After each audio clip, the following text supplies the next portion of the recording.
बिस्मिल्लाहिर्रहमानिर्रहीम और अस्सलाम वालेकुम।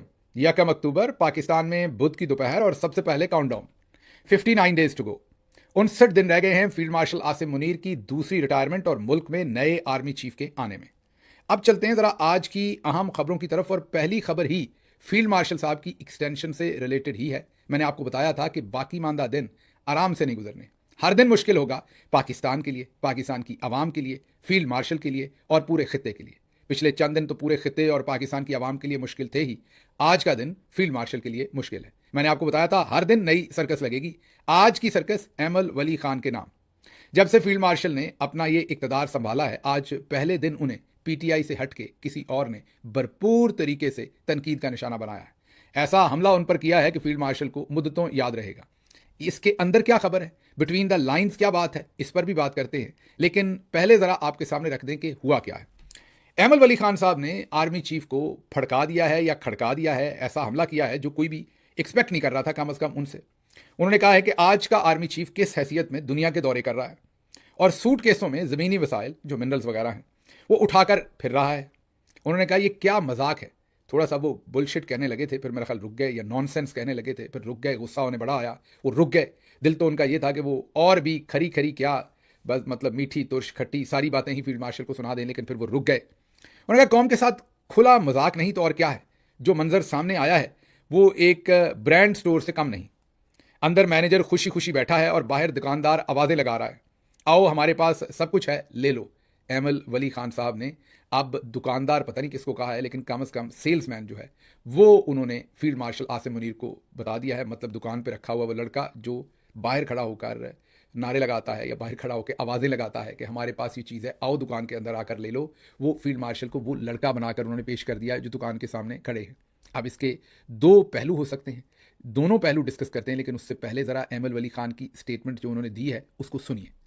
किस हैसियत से हमारा chief of the army staff बाहर घूम रहे और ब्रीफकेस में रेयर, व्हाट जोक, ये मजाक था। वो तस्वीर जिसने भी देखी, कौन सा chief of the army staff briefcase में रेयर अर्थ मिनरल लेके जाएगा, और वो मुझे एक बेहतरीन ब्रांड स्टोर लग रहा था जिसमें एक मैनेजर खड़ा बड़ा खुशी खुशी देख रहा था, एक दुकानदार बाहर को कह रहा है कि आ जाओ मेरे पास बड़ी अच्छी चीज है, ये खरीद लो। किस मुआहदे के तहत, किस कानून के तहत, किस आइन के तहत? ये तो डिक्टेटरशिप है। This is, sorry to say, not democracy. The minister of the law affairs is sitting there. क्या पार्लियामान की कोई अहमियत है कि नहीं है? सुन लिया आपने। अब इसके दो पहलू हैं। एक पहलू तो एक्सटेंशन है, उस पर मैं बाद में आता हूँ। पहला पहलू वही है जो मैंने आपको कहा, इश्क लाजवाल जैसे लॉन्च किया गया, जैसे चंद लौंडे लपाड़े लॉन्च किए गए जो कुछ सहाफ़त में उनके असासे हैं, इसी तरीके से इसाक डार साहब को लॉन्च किया गया। इसी तरीके से मेरा ख्याल ये भी तय था, मैं यही कह सकता हूँ, अब मेरा तासर है कि जो मोहतरम कॉमनवेल्थ वाले हैं उन्होंने भी उसी दिन रिपोर्ट जारी की है। गौर कीजिए ज़रा, कॉमनवेल्थ ने भी पहले रिपोर्ट जारी नहीं की। 1.5 साल से जो रिपोर्ट उन्होंने दबा के रखी हुई थी, उन्होंने भी आज ही के दिन उसको जारी किया ताकि अब पाकिस्तान में कॉमनवेल्थ की रिपोर्ट पर भी बातचीत हो सके। दोनों सूरतों में उनका फ़ायदा है। अगर बातचीत होगी तो चले, उन्हें जूते पड़ेंगे आवाम की नज़र में, जो असल पहलू है उस पर बात नहीं होगा, और वो असल पहलू आपको पता ही है जो कुछ इन्होंने सदर ट्रंप के साथ अग्री किया है, तो उस पर बात ना हो। तो कॉमनवेल्थ ने भी अपना शोशा एन कल ही छोड़ा, कल ही रिपोर्ट लॉन्च की उन्होंने भी, ताकि आप उस तरफ महजूज हो जाएं। तो एक तो एमल वली खान साहब का जो बयान है इसको उसी तनाजर में देखा जाए, समझा जाए कि ये भी, लेकिन इस बयान को थोड़ा सा उस तनाजर में इसलिए नहीं समझा जा सकता कि ये फील्ड मार्शल की सदर ट्रंप के साथ मुलाकात, और तकरीबन बात तो थोड़ी सी अलग है लेकिन फिर भी ये उसी जॉनरा में जाती है, ये उसी एरिया में जाती है, ये उसी जगह पर जाती है। ये कहाँ आ गए हम यूं ही साथ साथ चलते, तो ये वहीं पर ले आए हैं फील्ड मार्शल को जहाँ पर अंदर बैठकर उन्होंने वादे किए थे। ये हम नहीं कह रहे, सदर ट्रंप अब टेलीविजन पर बता रहे हैं कि पाकिस्तानी फील्ड मार्शल और वज़ीर आज़म पहले दिन से उनके इस मंसूबे में शामिल हैं। जी हाँ, ये उन्होंने खुद अब बयान दे दिया है सदर ट्रंप ने कि पहले दिन से पाकिस्तानी वज़ीर आज़म और पाकिस्तानी आर्मी चीफ उनके इस मंसूबे में शामिल हैं और वो उनको मुकम्मल तौर पर बैक करते हैं। और भी उन्होंने बहुत कुछ कहा, वो आगे चलकर बताते हैं। अब जरा एमल वली खान साहब की जो स्टेटमेंट है उसे मजीद डाइसेक्ट कर लें। तो एक तो आप इसको इसी तरह से थोड़ा सा नमक लगाकर इस स्टेटमेंट को देखिए कि इसका भी दिन वही है ताकि मिनरल्स और खैबर पख्तूनख्वा के मिनरल्स और बलूचिस्तान के मिनरल्स और उस मामले के साथ एक ऐसी पार्टी जो कौमियत के नाम पर सियासत करती है वो अपना पॉइंट ऑफ व्यू दे रही है कि हमारे मिनरल्स ये कैसे बेच सकते हैं, नहीं बेच सकते। तो डिस्कशन मिनरल्स पर आए, माइंस पर आए, वसाइल के ऊपर आए, और यही इस वक्त फील्ड मार्शल चाहते हैं कि डिस्कशन उन 20 नुकात पर, मस्जिद अक्सा पर और उन चीज़ों के ऊपर ना आए, मामलात इधर ही रहें ताकि आवाम के गैज़ गज़ब से हम बचे रहें। तो एक तो इसको उस पैराए में आप देखिए, क्योंकि कल आपने देखा कि किस तरीके से अली अमीन गंडापुर साहब ने ना सिर्फ मुलाकात कर ली इमरान खान साहब से, बल्कि उन्होंने एक वीडियो जारी कर दिया अलीमा खानम साहबा के खिलाफ, और उसके बाद यहीं नहीं रुके वो, उसके बाद सहाफ़ियों ने भी अलीमा खानम साहबा को वहाँ इंटरव्यू किया जेल के सामने, और सहाफ़ियों के पास पूरी मालूमात थी और वो भी पूरे पूरे सवाल पूछ रहे हैं उनसे, ताकि उनका भी जवाब पूरे का पूरा रिकॉर्ड ये कर सकें, और फिर जो भी वो कहें उसको भी ये टेलीविजन पर चलाएं, ताकि डिस्कशन जो है वो सारी की सारी कुछ और हो, इस तरफ ना हो। अंसार अब्बासी साहब से भी टेबल स्टोरी करवाई गई, वो हमेशा ही टेबल स्टोरी करते हैं मेरे मेरे मेरे मेरे ख्याल में, तो ये मेरा जाहिर है ओपिनियन है उनके बारे में कि वो टेबल स्टोरी करते हैं हमेशा ही मेरे ओपिनियन में।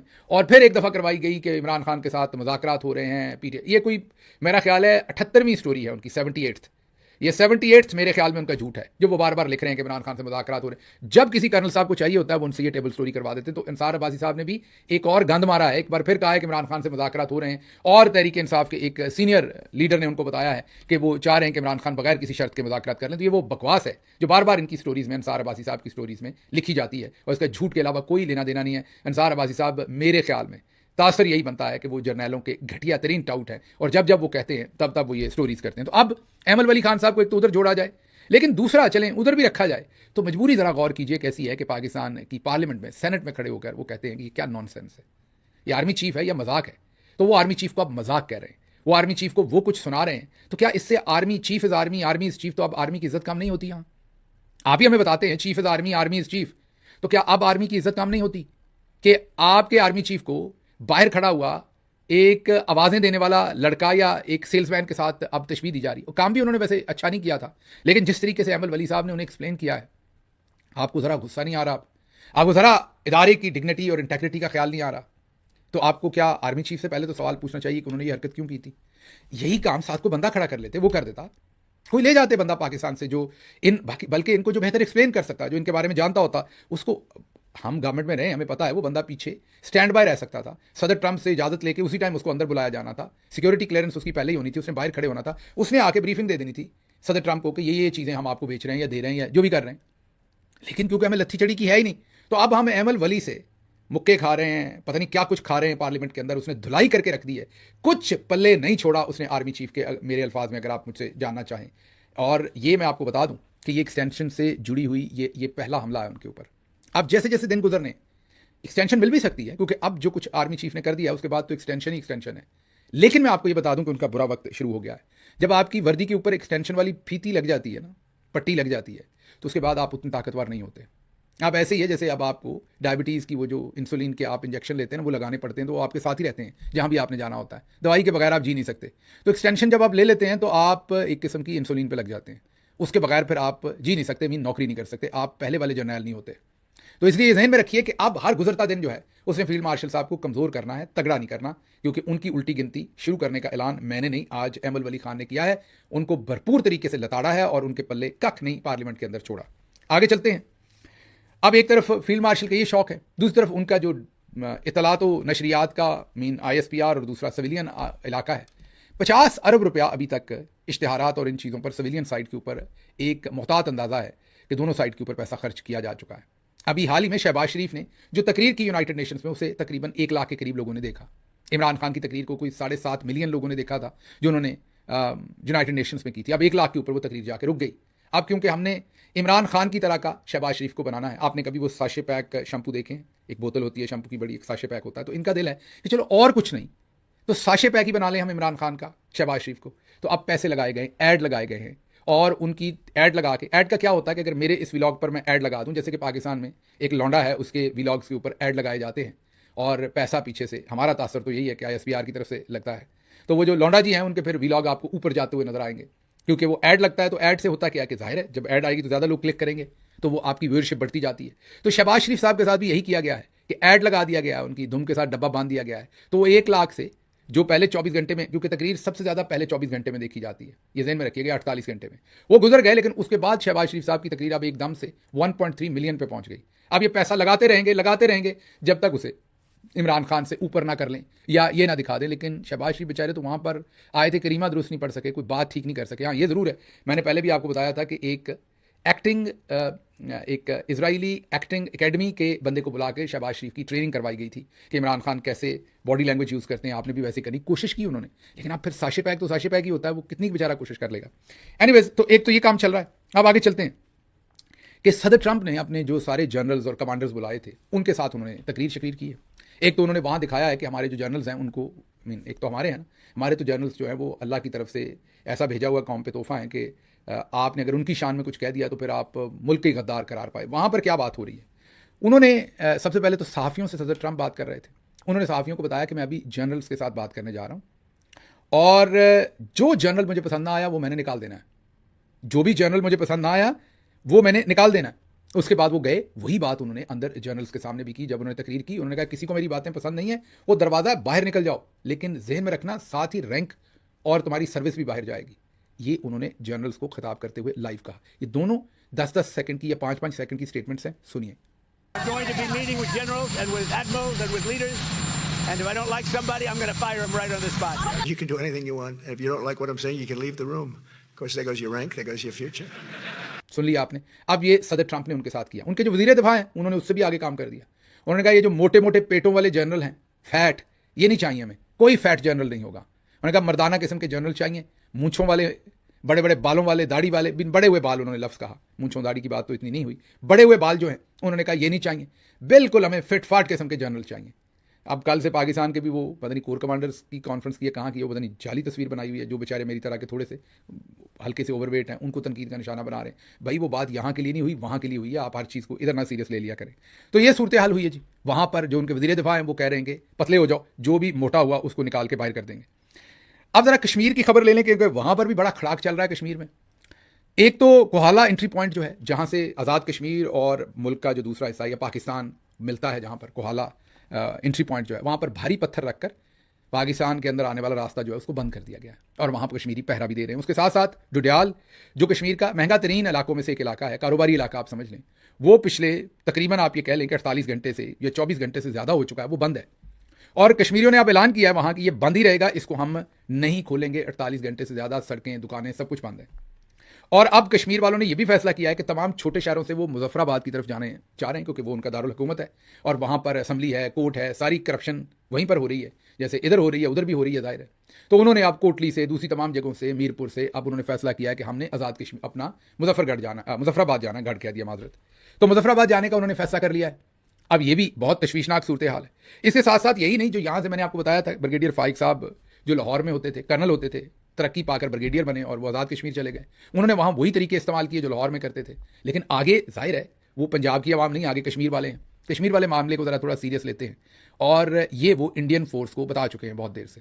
अब उनका टाकरा हमसे पड़ा है और वो हमें भी बता रहे हैं। और उनका एक बंदा शहीद कर दिया, वो और खुल के बाहर आ गए, डर के घर बैठने की बजाय। अब उन्होंने इनकी पुलिस को ही गिरफ्तार कर लिया है। ये वीडियो देखें, ये इस्लामाबाद से पुलिस भेजी थी, उन्होंने गिरफ्तार कर ली।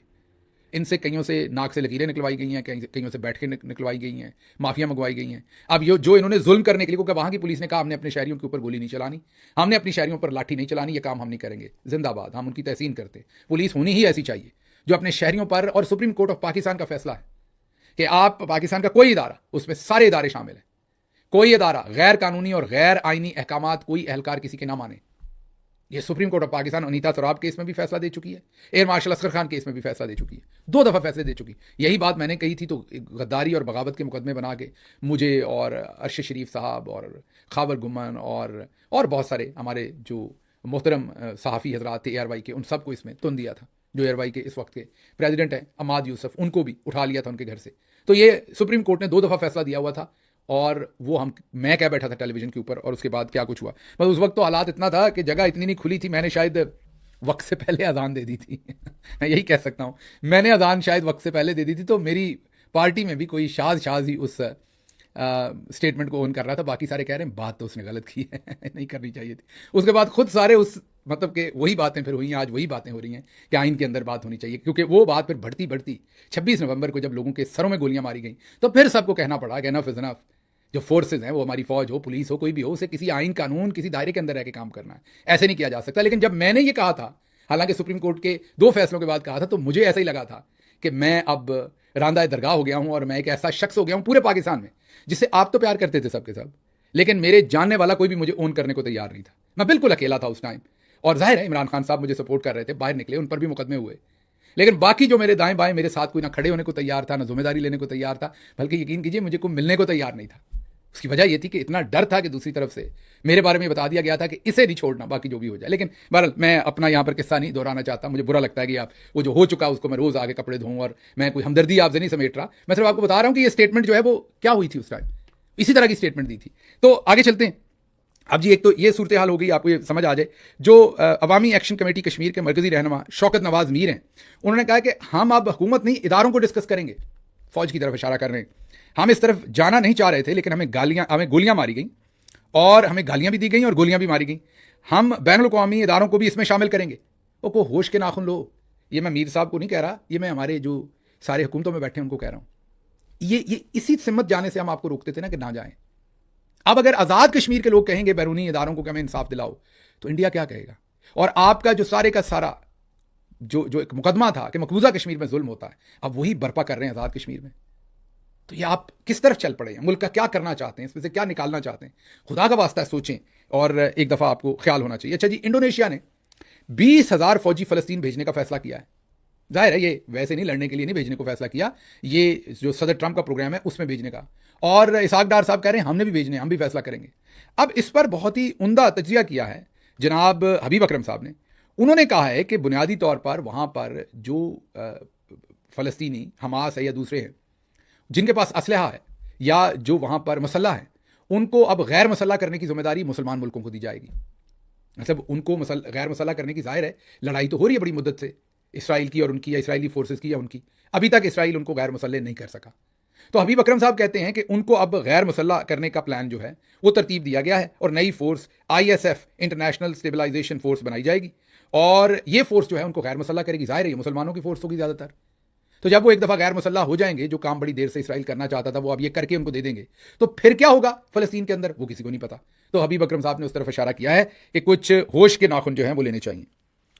मलिहा लोधी साहबा जो साबिक एम्बेसडर हैं पाकिस्तान की, वो अमेरिका में भी एम्बेसडर रही हैं, मामलात को समझती हैं, देखती हैं। उन्होंने कहा कि एक फ़लस्तीनी समझते हैं कि एक कॉलोनियल प्रोजेक्ट है। सबसे खतरनाक चीज़ ये है कि हमास को गैर मुसल्ला करना। उन्होंने भी यही बात कही है कि इसकी जिम्मेदारी मुसलमानों को दे दी है। इस मंसूबे में इसराइल की तमाम शराइत मानी गई हैं। मेरे जानने वाले फ़लस्तीनी कह रहे हैं कि ये इराक पर कब्जे की तरह का कॉलोनियल प्रोजेक्ट है और ये हमें काबिल कबूल नहीं। ये बात कह रही हैं मलिहा लोधी साहबा, बता रही हैं कि ये उनके साथ इस तरीके से ज़्यादती हुई है। अच्छा जी, आगे जो सदर ट्रंप है उन्होंने 4 दिन का वक्त दिया है हमास को कि गैर मुसल्ला हो जाए, वरना फिर आपका वो अंजाम करूंगा कि आपको दुनिया याद रखेगी। एक तो उन्होंने कहा कि अमन माहदे के ऊपर आ जाएं, और दूसरा गैर मुसल्ला हो जाए। तो आप देखते हैं आगे क्या होता है। फिर उन्होंने वहाँ पर फील्ड मार्शल सैयद आसिम मुनीर का भी बताया कि उन्होंने मेरी तारीफ़ की। उन्होंने कहा कि आपने जंग रुकवाई इंडिया और पाकिस्तान की। अगर आप जंग ना रुकवाते तो 500 साल पीछे चले जाते हम, मीन पत्थरों के ज़मानों में चले जाते। तो आप बहुत ग्रेट इंसान हैं। तो ट्रंप साहब ने कहा कि मुझे उनकी तारीफ़ बहुत अच्छी लगी, और उन्होंने जिन अल्फाज में मेरी तारीफ़ की मैं बयान नहीं कर सकता। मतलब कि अर्दली से फील्ड मार्शल ने एक काम सीख लिया। शहबाज शरीफ को एक आप तारीफ़ करें उनकी, जैसे वो फील्ड मार्शल साहब की पॉलिश मारते थे, अब आगे फील्ड मार्शल साहब ने भी आगे पॉलिश मारी है, लेकिन अर्दली से भी बेहतर मार गए हैं कि सदर ट्रंप भी बोल रहे हैं कि वाह क्या बात है। तो आपको भी फ़ख्र होना चाहिए, इसमें भी हम नंबर 1 आए। आगे चलते हैं जी। अगली खबर इसी से रिलेटेड है कि जब अब से चंद महीने पहले एक पाकिस्तानियों का वफ्द जो है वो इसराइल गया था, उसमें डिफरेंट किस्म के सहाफ़ी भी थे। तो लौंडा लपाड़ा जी ने उस टाइम कहा था ये कोई बड़ी बात नहीं है, जाते रहते हैं वफ्द, पहले भी जाते रहते हैं। इनको उस वक्त इस्तेमाल किया गया था मंसूर साहब को। तो उन्होंने कहा था ये कोई बड़ी बात नहीं है, पहले भी जाते रहते हैं, गैर मकबूल से लोग गए हैं। अब तो खैर वो सारी बात ही इमरान खान पर डाल रहे हैं मंसूर साहब। तो मतलब ये कि असासों को पहली दफ़ा इस्तेमाल नहीं किया जा रहा, पहले भी इस्तेमाल किया गया है, बवक्त ज़रूरत अब दोबारा उन्हें लॉन्च कर दिया गया है। देखते हैं ये मामलात किस तरफ जाते हैं। खैबर पख्तूनख्वा से खबर यह है कि 2 सूबाई वज़रा मुस्तफ़ी, और उनसे इस्तीफ़ा लिया गया या वो खुद मुस्तफ़ी हो गए। आकिबुल्ला खैबर पख्तूनख्वा के वज़ीर आपाशी, और फैसल तरकई जो इब्तदाई और सानवी तालीम की वजारत थी उनके पास, इन दोनों से जो है वो इस्तीफ़ा लिया गया या इन्होंने इस्तीफ़ा दे दिया है। खबरें और भी थी, लेकिन मुझे यहाँ से इजाज़त दीजिए। अल्लाह आपका हामी और नासिर हो। पाकिस्तान जिंदाबाद।